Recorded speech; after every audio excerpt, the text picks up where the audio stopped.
Alors, je vais essayer de t'expliquer d'une manière simple, le but étant de préserver l'islam du mieux qu'on peut, dans une façon qu'Allah agrée. En fait, le souci avec le Mawlid, la célébration de la naissance du prophète Mohammed sallallahu alayhi wa sallam, c'est tout simplement que c'est une fête religieuse qui a été inventée, ajoutée à la religion d'Allah azawajal, environ 500 ans après la mort du prophète Mohammed sallallahu alayhi wa sallam par des chiites, les Fatimides, en Égypte parce qu'ils ont vu les chrétiens célébrer la naissance de Jésus, paix soit sur lui, et ils ont voulu faire la même chose du coup. Ils avaient sûrement de bonnes intentions. Ils ont même fait des célébrations pour la naissance de Ali, pour la naissance de Fatima, mais en fait, il y a plusieurs soucis à cela. Le premier point est que la religion d'Allah est parfaite.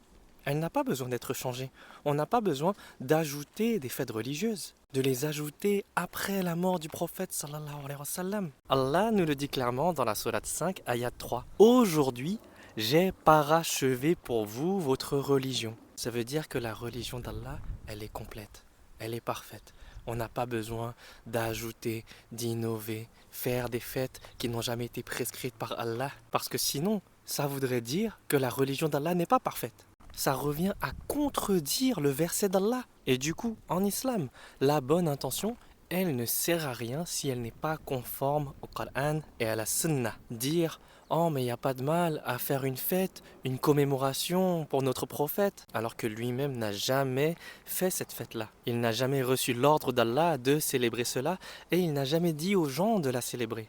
Et bien du coup, ça revient au même problème que par exemple quelqu'un qui va créer une statue du prophète Mohammed sallallahu alayhi wa sallam et il va dire mais j'ai une bonne intention, c'est pour qu'on se souvienne de lui, c'est parce que je l'aime.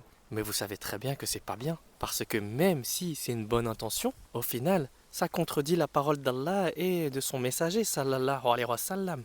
Et donc c'est la même chose pour les gens qui inventent des fêtes religieuses. Si on aime vraiment l'islam, on aime vraiment Allah azawajal, et on aime vraiment son messager sallallahu alayhi wa sallam, alors on ne fait pas des choses religieuses qu'Allah n'a jamais prescrites. De plus, les sermons, les rappels, ça on les a tous les vendredis. On a des khutbahs tous les vendredis. Le dhikr et les doigts, on a 365 jours dans l'année pour faire dhikr et doigts. Et on les fait à chaque prière obligatoire. Alors pourquoi choisir de le faire un seul jour et en faire une fête religieuse? Et du coup, ça c'est une ruse de Shaitan. Il nous fait justifier le blâmable en jouant avec nos émotions, en nous faisant penser ce genre de choses.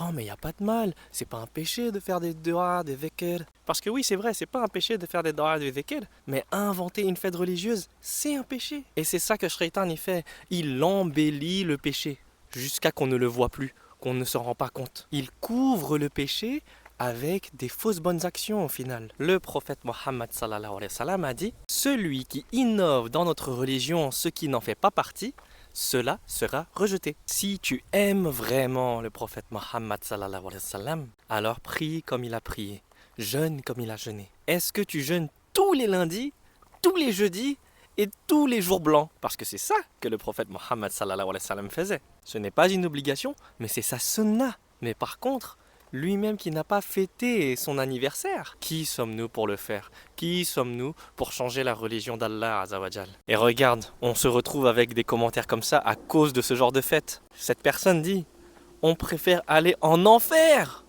pour l'amour du prophète Mohammed sallallahu alayhi wa sallam. Oh là là, c'est grave. Vous voyez les dégâts que ça cause. Subhanallah. Ça frôle le shirk. C'est grave. Enfin voilà, je demande à Allah de nous compter parmi les gens qui vont faire de leur mieux pour préserver l'islam, pour défendre la sunna du prophète Mohammed sallallahu alayhi wa sallam, pour défendre notre religion. Qu'Allah fasse de nous des gens qui font ce qu'Allah aime et qui détestent ce qu'Allah déteste. Qu'Allah préserve la Ummah et qu'Allah nous réforme.